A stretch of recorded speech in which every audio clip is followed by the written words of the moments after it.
Every wedding includes an exchange of vows meant to solidify one person's commitment to another, to have and to hold, from this day forward, for better or for worse, for richer or for poorer, in sickness and in health, to love and to cherish as long as we both shall live.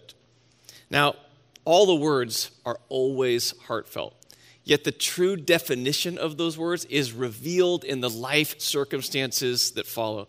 Today, we start a new series on love and marriage and relationships titled For Better or For Worse. Next week, I'm going to preach on what it means to love and to cherish one another. The week after that, Bill Haslam is going to preach. You do not want to miss it. He's preaching on dating. If you are single, if you are not yet married, you definitely don't want to miss it. If you want to be married, and 94% of people, statistics say, will be married at some point, you don't want to miss it. If you're a parent of a teenager or a young adult, you want to watch and invite your friends to watch. If you are a teenager or a young adult, you want to watch. Well, today, you're in for a treat because I'm sitting down for an interview with Ryan and Jess Suzuki. And the reason their story is going to be in this series is weeks ago when I was thinking and planning through this series, the Lord put it on my heart saying their story must be in this series. You know Ryan, he's an associate pastor here at CPC. He oversees children's ministries and our communications and our assimilation ministries. That's how to get connected and find a place to serve. And he preaches and teaches sometimes as well. And you might know Jess. She's a full-time mom. She's a part-time office manager, ironically, at my wife's chiropractic office. She's also a local legend as a Zumba instructor, and your kids might know who she is because she's been up here leading on stage at kids' camp. Ryan and Jess have been married for 12 years. They have two incredible kids, Mason and Cammie, who both go to SRVCA here at CPC. You've heard the phrase, when it rains, it pours. And in 2020, that was a year that for many of us, it rained and it pours. It's also true for Ryan and Jess. In some ways, last year was amazing. In some ways, it was heartbreaking. And in many ways, it was challenging. I wanted you to hear their story because it doesn't end with a bow, but it does end with hope. And with all that's going on in today's world and this community, I feel like their story is more relevant than ever and more hopeful than ever. So I believe you will appreciate their incredible transparency and their rare vulnerability. So here is my conversation with Ryan and Jess Suzuki. Ryan and Jess, thank you for joining me here. Thanks for sharing your story. Let's just dive right in. Let's go back to when you were first married, when you were newlyweds. Mm-hmm. Some people think newlyweds is like the first few months. Technically, you're newlyweds for 2 years. So let's just look at the first 2 years of your marriage. Any big lessons, any takeaways? What was that like? I thought we were getting divorced every day for 2 years. My family, I came from a background of my parents never fought about anything. I mean, I had a blissful childhood. And so when we started, I wouldn't even consider it now after 12 years fighting at all. I would end up in tears like, you're gonna leave me, I'm the worst. Like, this is like not working out. And he had a totally different experience than I did. My parents, without throwing them under the bus, my parents have a healthy amount of conflict that, I got to witness. That is very diplomatic. Yes.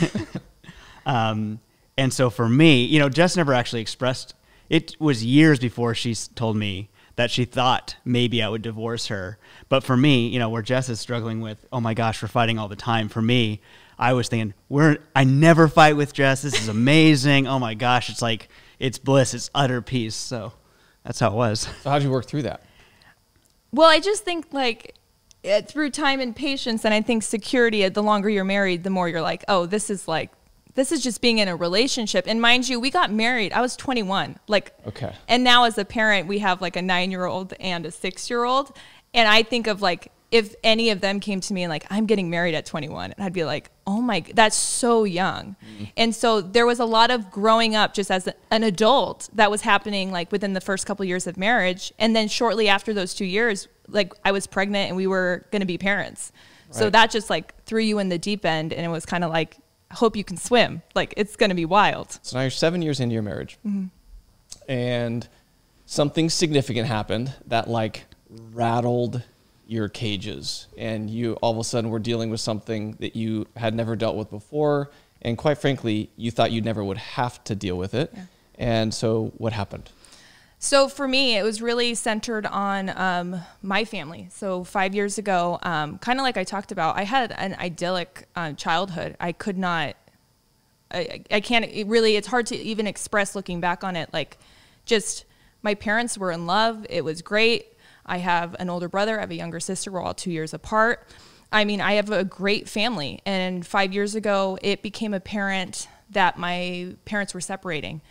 And the devastation that followed was unlike anything I've ever experienced, because they've never fought, and because the assumption that everything has always been great, it rattled me in a significant way. And it was heart-wrenching for a long time. And so the next 6 to 8 months after that, my parents had formally separated. And mind you, at this point, we have 2 young kids. Like, I'm 30 years old, and I'm balancing feelings of it being a child, but also being responsible in raising children. And right. It was a hard emotional balance to consider. Being a child and a parent. Yes, and then miraculously got to experience God's reconciliation of my parents. So after those 8 months of separation, there was... Can I ask a direct question? Yeah, absolutely. Why did they get separated? The long and short of it, and very complicated version of it, there was a violation of trust between my parents, and which caused them to separate. And then we got to see God's reconciliation of bringing them back together. They had gone to counseling. My interpretation of that time was like, God is so good, like he can do anything. Some forgiveness, healing. Like really just love is real, you know? And then about a year and a half after, sin is still sin and Satan is alive and well. And yes. The thing that broke them up became a real final ending of their marriage, where one of my parents chose just to be done. And that happened in August of 2019. Mm-hmm. And so we spent... So that's about a year. Yeah. So unfortunately, as we entered in the COVID year, divorce is very hard to come by. So we're still in this weird limbo of they're definitely getting divorced. It just hasn't been finalized yet. So let me ask you this. Is there a difference between like your initial emotional devastation of, oh my gosh, like my parents after 37 years are separated, like violation of trust, like what is happening right here? And then kind of like the final of it's over. Yeah. Like one is choosing to leave, and what's the difference between, is there a difference there? And is it related? Is it grief? Is there something about the final end? Yeah. Walk me through that. Initially, like when they first separated, that, and I'm sure anyone who's gone through something hard can kind of identify this feeling of like, I felt like I was rotting from the inside out. Like I was truly sick with like not understanding that sin, not understanding how they got there, just questioning everything, looking back on my childhood, going like, did I interpret all this incorrectly? Like questioning really everything. When they reconciled, there was, something really beautiful that happened for a short period of time. And then when it became final, it was that real grief that set in, that like, this will never be okay. Like this will always now be a different framework of my life moving forward. And as now, like we've said, an adult, but still raising children, realizing like, this has not only changed the blueprint of our marriage and our family, but I have kids involved now. I had to explain the real final aspect of this to my son, which was heartbreaking. And then all the firsts that come after that, the first holiday that you have to split up, the first time you have to go to your other parent's home. And they're trying to figure it out, and they're asking why, and what's going on, and you're having to answer almost like for your parents. And we've said this from the get-go. There's 6, almost 7 grandkids on my side of the family. So all of my siblings and I, we all have children. And we told Mason, who's the oldest, who has the most framework of my parents being together, we've said from the start, nothing of this scenario, A, had to do with you, but B, like, there's no secrets here. Right. So what I'm telling you right now, that there was a violation of trust, and those are all things we've communicated to our son. Like, trust was broken between them, and he's like, immediately, I'm sure everyone's mind goes like, well, what? Yeah. I want to know what he did. Right. Or I want to know what they did. I want to know what she did. Like, how do you get there? And we're like, listen, all of that information is going to be for you in a time that makes sense for you. Being 7, 8 years old, that's not the time right now. Yeah, that's some great modeling for people who are listening right now. Also, I can just imagine how hard that would be. You mentioned a couple of minutes ago, you alluded to how it would affect your own relationship, your own marriage. And we've mentioned in messages in the past around here this phrase that sin splashes. Yeah. And a lot of times sin splashes, most cases, on the people you love the most, on the people that you're closest to. And in this case, a violation of trust in one relationship, and this is very common among any person, it causes you to struggle to trust other people. Or in some cases, it's like it struggles you to trust in any or all relationships.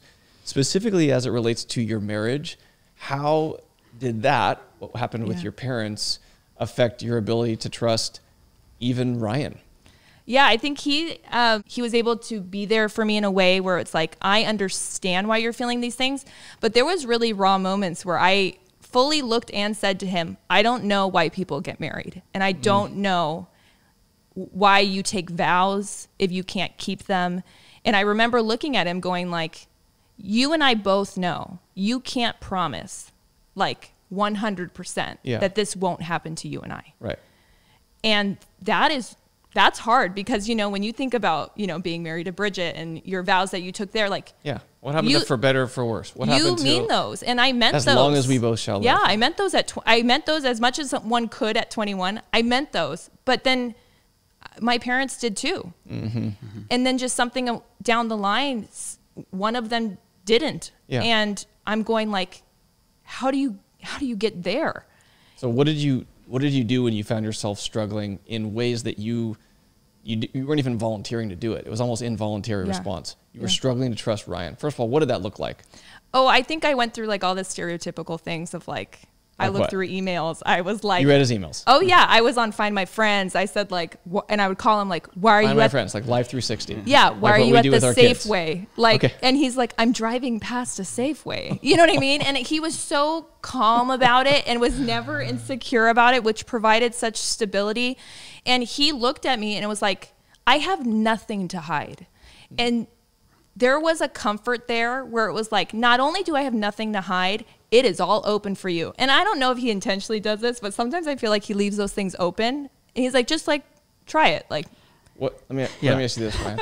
What made you so confident that what Jess was working through and struggling through actually had nothing to do with you? Well, I feel like it's kind of part of the nature of our relationship, just thinking about it as you're talking, is, you know, I can be a pretty insecure person about how people feel about me, but I'm not insecure about how Jess feels about me. She makes it very clear how much she cares about me and how much she trusts me. And just knowing this thing, like when you're walking alongside someone and you see this thing, I mean, her life, kind of her understanding of her childhood was all tossed up in the air, right? So it's all these things that you thought were true and now they're not true. And I just knew, that's not me. I didn't do that. I wasn't part of her childhood. I wasn't in those things. I knew that whatever the lack of trust, I wanted her, you know, I encouraged her, like, go ahead and look. Go ahead and, like, find that. Like, look through my emails. Call me up and ask me where I am. Like, do those things because I want to demonstrate to you more clearly how you can trust me, why you can trust me. And so for me, it was more of an opportunity. It was an opportunity because I don't know that every husband would look at it like that. Yeah, honestly. Maybe. And I just feel like it feels empowering to me because at the end of the day, she's rebuilding the sense of trust. Not that trust has been broken between us. She needs to feel trust. And that was an opportunity to feel more trust. I feel like how I kind of interpret it now is I think she trusts me more because I was more open. Well, should we Should we ask her? Yeah, you can go ahead and ask her. This is true. Jess, do you trust Ryan now?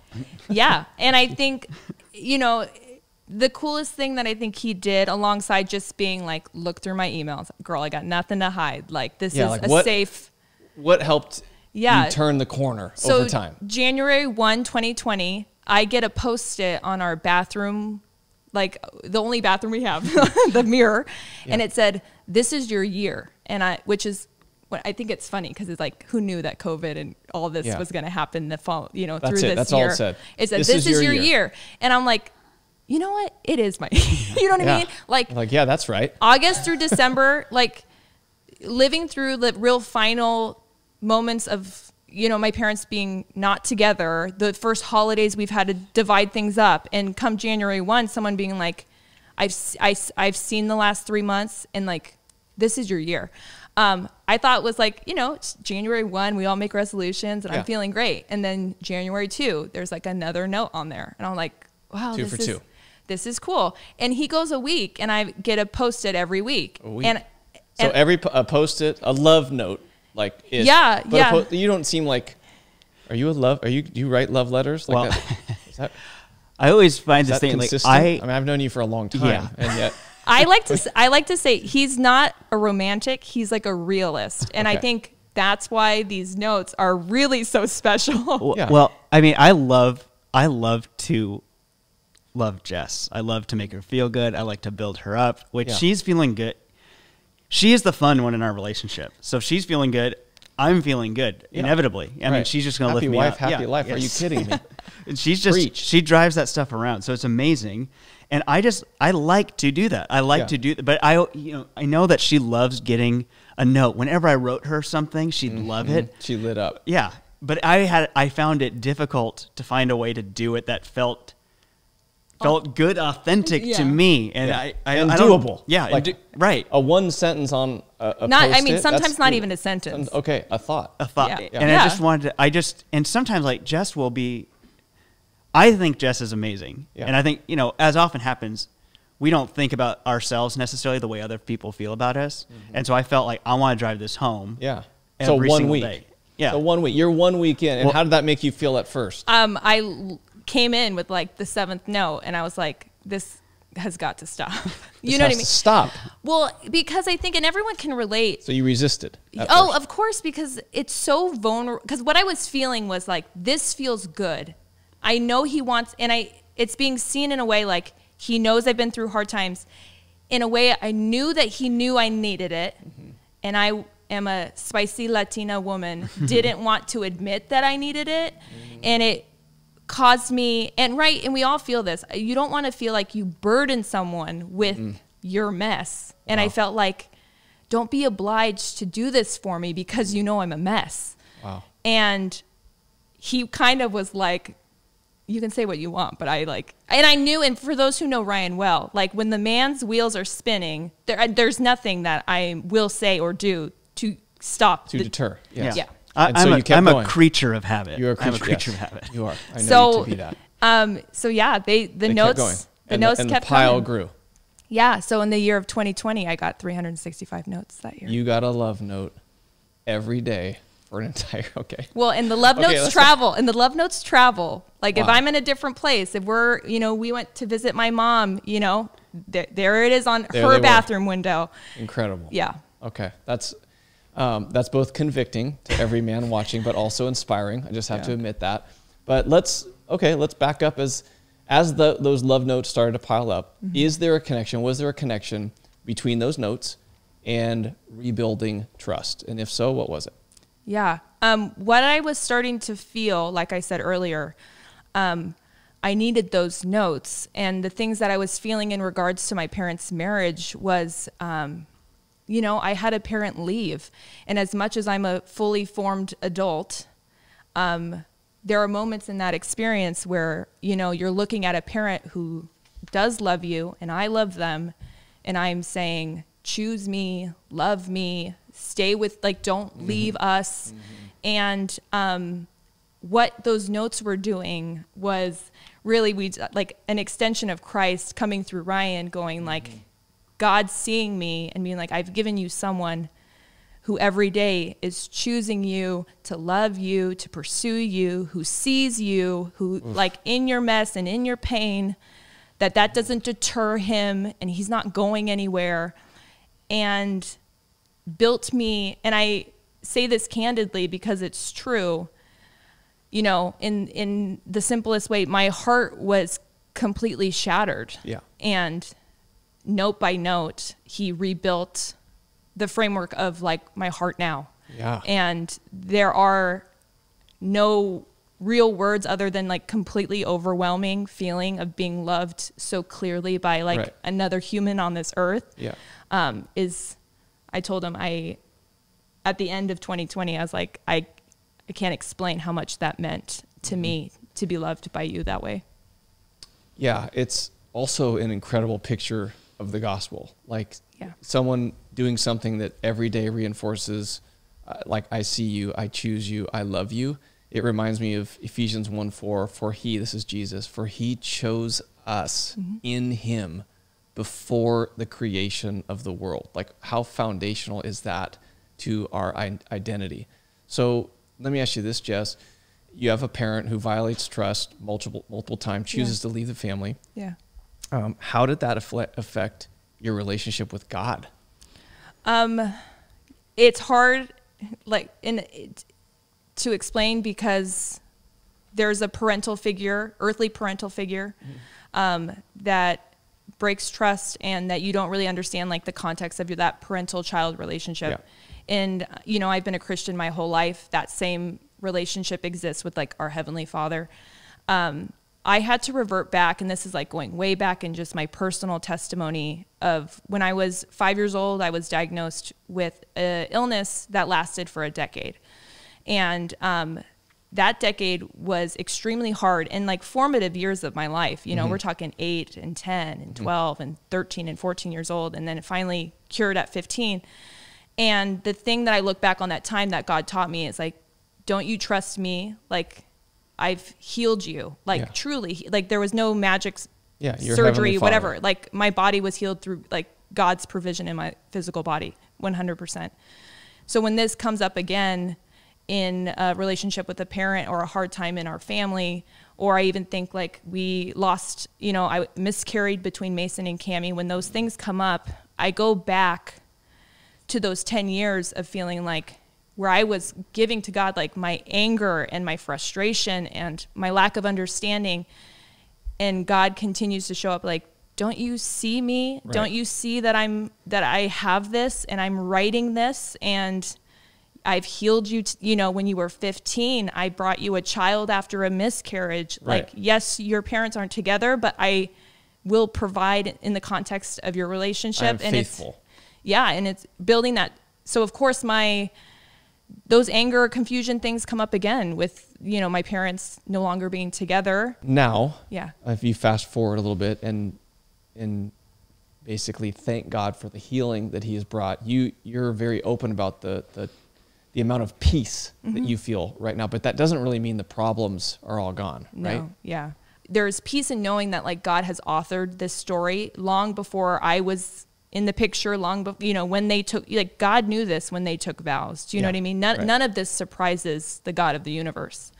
And there's a peace knowing that like, although I have to live it, it's really God's story to tell. Right. And I'm just walking through phases of it.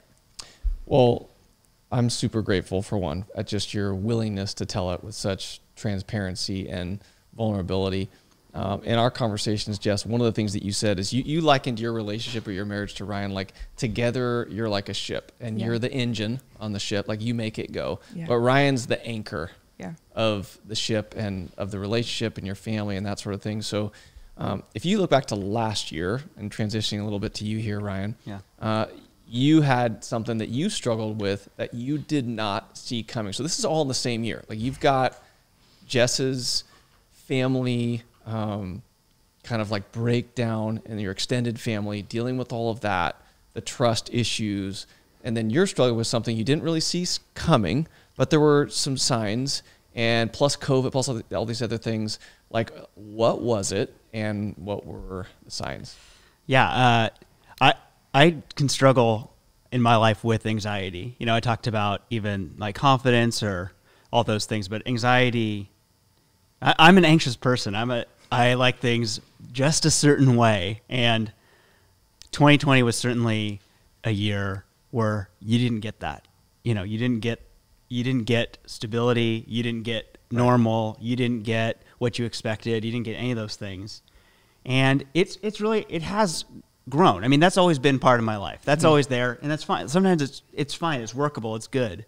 But in the last 5 years, I mean, things like what's happening with Jess and her family, you know, it's one thing to be an anchor and just to be stable and to help rebuild trust. It's just happening. Like, you hate to see people you love go through something that hard. Mm-hmm. It's heart-wrenching, and you want to, and it has an effect on you. Yeah, of course, because I want to be there. I want to help, but there's only so much you can do. You know what I mean? There's no real fixing that one. And even in the last, you know, I had God gave me the privilege of having all 4 of my grandparents until into my 30s. Mm-hmm. And in the last 5 years, I've lost 3 of the 4 of them, and one just this last summer. So a lot of loss. A lot of loss. Yeah. And even at work, I mean, for me, being a pastor, working in ministry, there's a lot of times where I might put too much weight and emphasis and I get too much of what makes me go out of performing or doing it well. And this year, I mean, as you might imagine, as you know, mm-hmm. it's just a lot of you're making a lot of which decision is the least bad decision. And that's just there's not the fun in that. Mm-hmm. So at what point did you realize you needed to address this growing sense of anxiety as all these triggers were kind of going off or being pulled? Like, what were you experiencing? Yeah. I was with some people, and I just thought, like, this is right after my grandfather had died. My grandmother is in her mid-90s. And, you know, I felt like I need to be there for them. And I'm on this trip, and there's more people there than I feel great about. And so I'm like, you know what? I just need to call Jess. I should just get out, and I'll feel better about it. And I felt, actually, she picked me up. I felt great. You know, I felt good. I felt like I made a good decision. This is great. And we're in the car on the way home. And Jess we're just talking about, like, hey, she's asking me, how should we manage, like, the COVID relationships between, like, family and friends? Like, how should we do that? And no pressure from her. She's just asking. She wants to know my opinion on what I think. I kind of wanted, like, a sense of, like, I saw that he was on a maybe different page than I was. And I just, like, as a team, wanted to make sure really, like, I'm comfortable doing what he's, and I knew that, like, this was really a decision he needed to make in terms of, and I was willing to meet him where he was at. Yeah, Jess has accepted that I'm the way more uptight one. So she's asking me these questions, and it was, as she's asking, I just felt, I can kind of identify, like, this moment where it's just, something inside me just broke, like a dam broke, or, you know, it was the straw that broke the camel's back. And I just told her, I'm like, I can't make these decisions anymore. I can't decide. You know, it's when you're making decisions in this time, like, especially with COVID, everything has this extra weight. Every decision, there's nothing that you don't think about in the back of your mind, like going to the grocery store, whatever. Yep. And I told her, I can't think about this anymore. I can't talk about this anymore. I'm sorry. Like, I'm sorry. I can't. Like, and I was just kind of quiet for the rest of the ride home, driving us home. Mm-hmm. I got home. I went to my bed and into our room, and I didn't get out of bed basically for 2 days. And yeah, like I've told you, you know, I struggle with anxiety. I have melancholy. I can have bouts of melancholy, but usually something happens. I have something hard, something bad.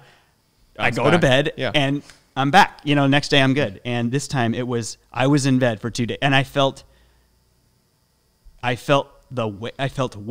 I could not lift myself from that. So that weightiness, at that point, you probably realized, I need to get some help. Yeah. Is that right?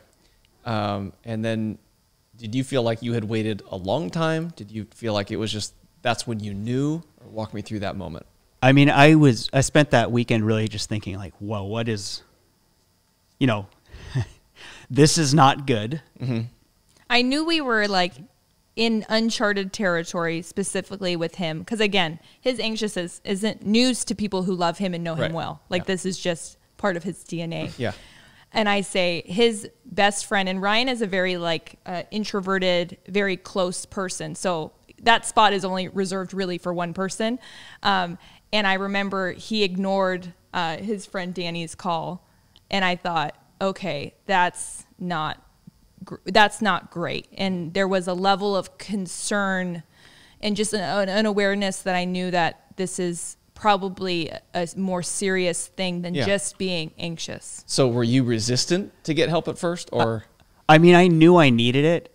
There's this kind of like going back even to the family of origin. I remember telling my brother about it, and he's like, well, yeah, we're Suzuki's, so that's what we do. Like, we're anxious. But I knew that there needed to be more to be done. But yeah, there's a lot of fear there, right? So there's fear about what it says about me, right? So what does it say that I need help? What does it say about me as a pastor, or just as a Christian, even as a husband, as a dad? Like, does it say I'm a fraud? Does it say that I'm not what people think about me?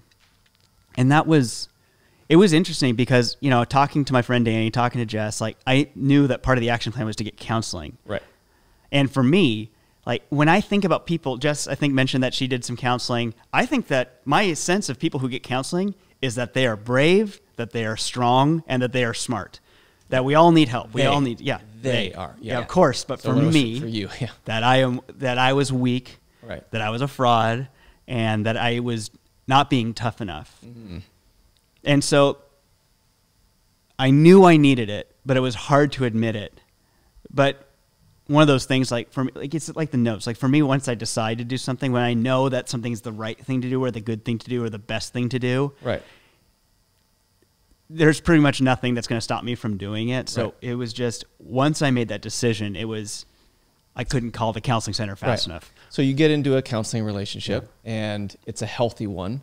And over a period of time, I'm guessing that it's a process. Yeah. So you probably learned some things initially, maybe going through an extended, because now, like, not only did you enter into a counseling, you also took a leave from work here at the church. And we encouraged you to do that. And walk me through, like, what were you feeling or even learning initially in that process? Yeah, it was interesting because I love, one of the things that helped me get into the counseling thing is I love getting coaching. I've had an executive coach in the past, and that's really life-giving to me because I want to do things the right way. I've told you this many times, like, I love having a great mechanic because I just want to be able to trust someone. I love trusting an expert. Right. So that part was easy, but what I found was once, you and Kathy came to me and offered me that leave, which was hard to accept, but I took. And I remember the first few days of that, I felt, when I stopped working, it was like incredible. I felt relief, but I didn't feel like the goodness of the relief, right? So, I love... So describe it. Yeah, like, if you know me, like, I love when I finish something, like finishing a task feels so good to me. Yes. I felt like I was relieved of the work, but I felt numb. I felt a lot of nothing, which was kind of... And that lasted how long? It lasted... I mean, it was very intense for about 2 weeks. Okay. It was like it was an intense feeling of the absence of emotion, which was just kind of disturbing, right? Yeah. Like, is something really wrong? Yeah. Do you remember it lifting? If so, what was it? Yeah, I remember, like Jess said, I like to be alone sometimes. So I told Jess, I'm like, I think I want to go camping by myself, Which doesn't appeal to me whatsoever. Yeah. So I'm like, go right ahead. So so Jess, as she often does, like, she'll hear me, she knows me, and she knows who I am and accepts who I am. And so she's like, you need to go do that. And so I just booked it, and I went up, just camped up on Mount Diablo. And it was quiet. There's no one else there. Kind of freaked me out a little bit, but it was, but it was good. It was amazing. You felt some clarity there. Yeah, I felt peace. I felt finally kind of like the relief, like the goodness of that relief. Mm-hmm. So if those were initial experiences, if you look back over the whole of maybe that 3-month time, or looking back at it, like, what were some overall lessons or takeaways? Yeah, that really, it was hard to process what I learned until I came back. But I feel like what I learned and what I've experienced is how much lower the stakes are in all that I do. Now, that's not to say the stakes, like there aren't stakes, and that it's important for me to be a good dad. It's important for me to be a good husband. It's important for me to be a good pastor. But I always had I have that sense, that kind of innate, that thing inside me where I just think, I have to do this. I have to carry this thing. I have to bring it to a successful end or whatever it is. And a big part of my experience with God is just knowing that, like, God does desire that we do good work, that we work hard. You know, that's a pretty unique thing about what the Bible tells us about the God that we worship, is that he values work.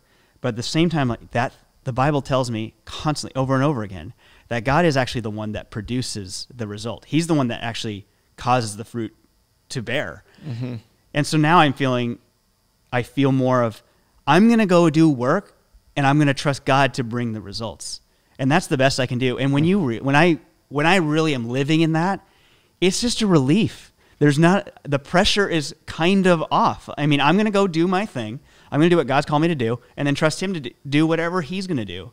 And it takes me off the hook of making it all happen. And that's been just incredible. Yeah. Any other like lessons from your time away? Yeah. Like there was this sense of rest. You know, in the scripture, the Bible is pretty interesting in that it emphasizes rest. Yeah. Jesus rested.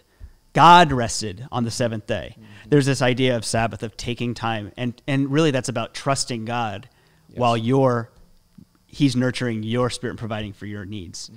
And my counselor, he shared this verse with me that, of course, I've read it before. It never impacted me, but it's Isaiah 40, 28 through 31. And it says, have you known, have you not heard? The Lord is the everlasting God, the creator of the ends of the earth. He does not grow faint or grow weary. His understanding is unsearchable. He gives power to the faint, and to him who has no might, he increases strength. Even youth shall fall faint and be weary, and young men shall fall exhausted. But they who wait on the Lord shall renew their strength. They shall mount up with wings like eagles. They shall run and not be weary. They shall walk and not faint. And the thing, so good. It's amazing. And the thing that really struck me that my counselor Brent, he just pointed out, he said, look right there, even youths shall faint and be weary. Mm. And he was just reminding me, it's like, hey, the Bible tells you that you're going to get tired. You're going to be beaten down, ground down. And God is the one that has to lift you up. So it's okay to be tired. Mm-hmm. It's okay that you need rest. It's okay to admit that, right? And to own that. And so for me, like in this season, it's trying to learn, how do I do that better? I mean, I'm a master of squirreling away all my vacation hours. I know I shouldn't do that. Yeah, I want to be that first person in, last person out. Right. But is that what's good? That's not. Who's that for? Mm-hmm. Who's that for? That's not. Right. That's not for me. That's for me. Yeah. That's only serving me, making me feel better. But God's telling me, like, no, you're going to grow weary. I'm going to give you strength. You got to trust me to bring some of that stuff out that you can't do on your own. Good.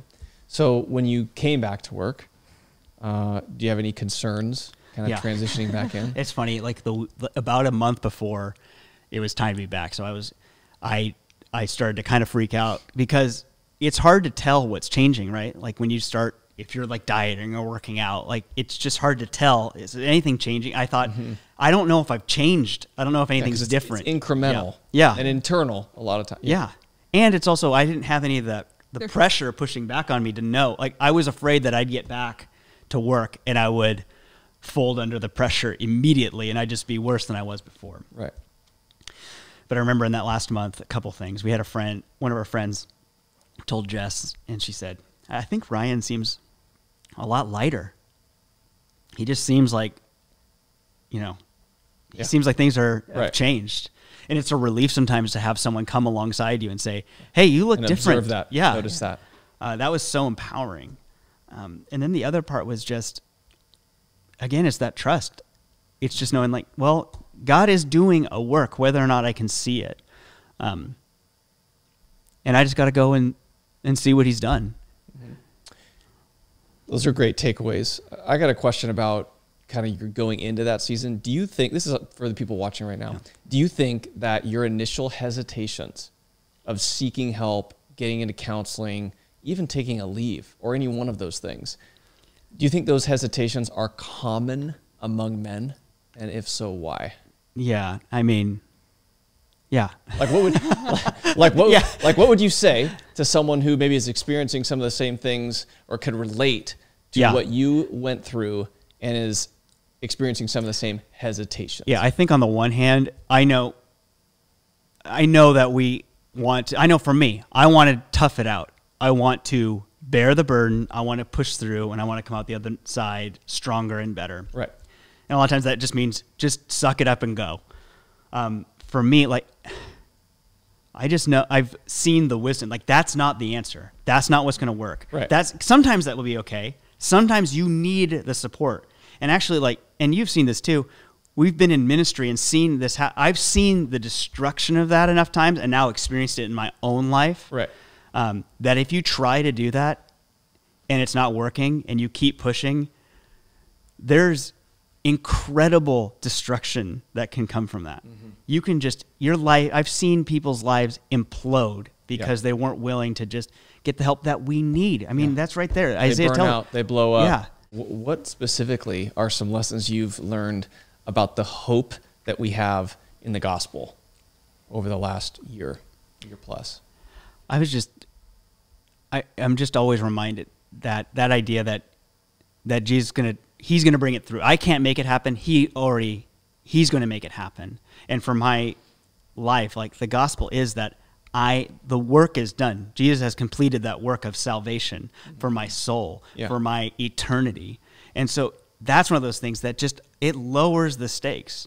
I mean, this is so temporary. I'm replaceable in my role. If something happened to me, God's going to keep doing his thing. And he's already been faithful to me.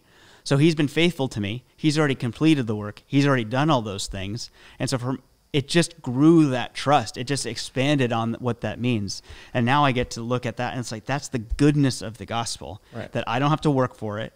I can't. Right. And I just get to be a part of God's work, and he's going to do his thing. And he's already done the most important thing for me. Okay, what about, I mentioned intergenerational church. So that means there's lots of people watching that are older. We've got grandparents who are parents of adult children and also have grandparents who, understandably so, could be listening to this and listening to your story and say, that is a good deal of hardship for a year, and yet you'll probably experience greater hardships still. Addiction, disease, death in your immediate family, a wayward teenager who completely goes off the rails. We could go on and on. Yeah. What advice would you give to people in that realm, maybe grandparents' age, about how they could love and support someone your age or in your stage of life who's going through a difficult season? I'll put her on blast because I think what she did was like so beautiful and effortless. Karen Pierce reached out to me pretty shortly after she found out about Ryan taking time off, and wrote me this beautiful handwritten letter and basically said, this is my phone number. I'm not asking you what you need or want, but I'm bringing you a meal. And it's gonna, and I just love this, like, it's gonna happen. Right. Like, I'm gonna do this. And so here's my number, reach out to me. And I remember going like, she initiated. Oh, 100%. I'm gonna figure out a way to serve you, meet a need that I know you'll have. Yeah. And I think in relating to people who are going through a hard time, I can speak for myself, saying like, putting someone who's in pain and, to say like, what can I do for you? Sometimes that's really hard because we don't know what we want.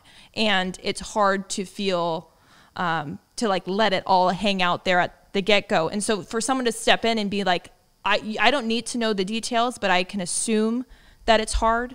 And I want to provide for you in a real tangible way that will just alleviate a certain area. You know what I mean? Mm-hmm. And I texted her and literally had a text version of the conversation we're having now. And I said, thank you. Yes, you can bring a meal.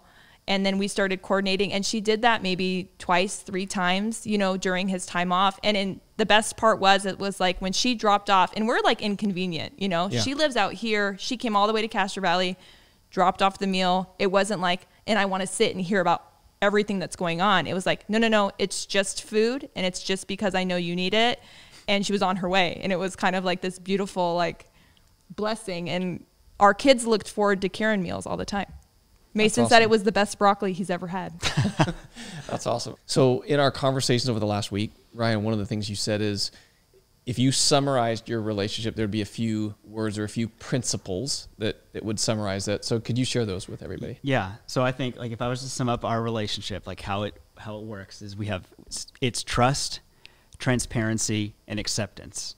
So you may have heard some of those words come out, or just that theme, but I mean, it's all about trust. Do we trust each other? Yeah. Because and you've talked so much. I mean, that has been the bedrock of this testimony. Yeah. Of the last year plus. And I think that's what makes, when we're trusting each other, that's what makes it so good, because that's how it works. But the way that we build trust is by being really open and honest. I mean, like I said, in our premarital, we talked about, like, where do you keep the butter, on the fridge or in the countertop? And it's all those, we had all these, like, funny, like, back and forths about that. Because Ryan cares.